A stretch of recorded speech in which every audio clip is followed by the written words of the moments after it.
Sa video na ito mga ka-dreamers, andito tayo ngayon sa ongoing kamote crops plantation. Ayan, kasama ko si Mama, pati yung aking pamangkin ay andito kami ngayon sa Maisan.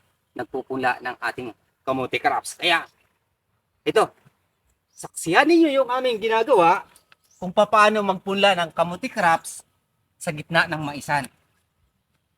Ito mga ka-dreamers, sa lukuyang nukay namin yung lupa, tapos ilalagay natin yung binhi, tatlo na may pagitan. Yan. Tatlong piraso. So make sure yung ating binhi, yung kanyang bagong sibol na dahon ay paitaas. Kailangan ingatan pa din yung ating binhi. Tapos didiinan konti yung lupa. Ika nga, kapag dumaan yung malakas na ulan, hindi basta-basta maanod yung ating punlang kamote crops. So ito, meron kaming kanya-kanyang dalang binhi ng kamuting baging. At kung mapapansin niyo mga ka-dreamers, ay naka-folder kami para dito sa pagpunla lang ng kamote crops. Dahil sa napakadaming lamok dito. Yan. Balot na balot kami dahil sa yung dahon din ng mais ay Makati po yun kapag nasagi natin. Yung mga masisilan yung balat talagang madali po siyang dapuan ng dapaw sa Cebuano terminology, pero sa Tagalog hindi ko alam yun. Kaya kung sino yung nakakaalam dyan, nakapanood sa ating video, comment nyo po dyan sa comment section kung ano yung Tagalog ng dapaw. Ayan. Enjoy lang sa ating ginagawa. Yung pagsasaka, ulitin ko, ay hindi isang profesyon. Ito ay isang passion. Kapag passion, dapat magiging masaya tayo sa ating ginagawa. Dahil sa ginusto natin to, magiging masaya po tayo dapat sa ating ginagawa.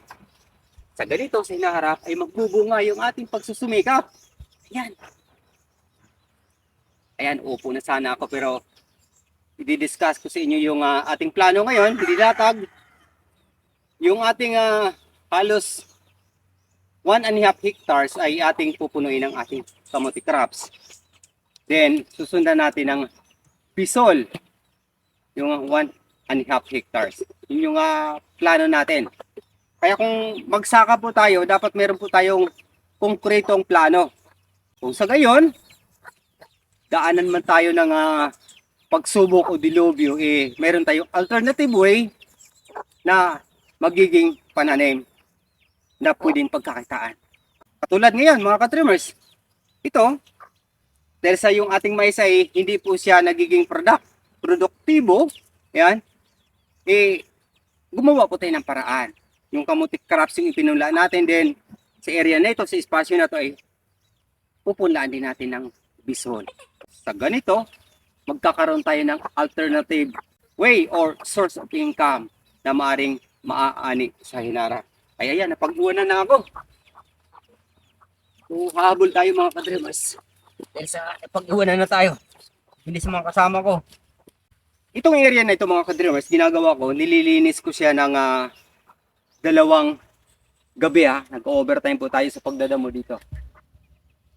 Alas 7 hanggang alas 11 po tayo nagdadamo rito sa dakong gabi.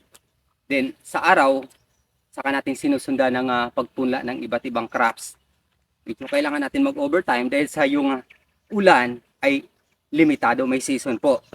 Kaya sa mga magsasaka, talagang puspusan yung ating ginagawa. So, okay, babalikan ko yan. Dahil sana pag-iwanan na ako nila. Sasamahan ko sila rito. Yan mga ka-dreamers, yung mga baguhan dyan sa ating channel, tulungan nyo po ako. Share po yung ating video, then comment din kayo. Follow and subscribe. Sa ganito, nakakatulong kayo sa akin. Natutulungan din naman natin yung iba na magkakaroon ng kaalaman tungkol sa local farming and reality. Yan.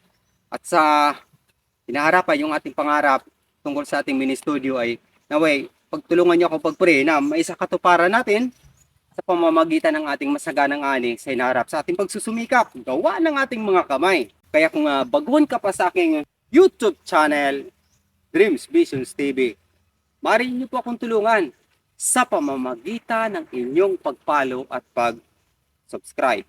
At sa hinaharap, sa aking mga pangitaing panaginip ayon sa Biblia, mga tanda at kababalaghan bago ang dakilang araw ng Panginoong Jesucristo. Hanggang sa muli, maraming salamat sa pakikinig at pag-subscribe. Papuri sa Diyos, sa ngalan ng Ama, ng Anak, at ng Espiritu Santo. Amen. God bless! Thank you, Lord! Ito na yung ating pagsusumikap na ongoing plantation. God bless!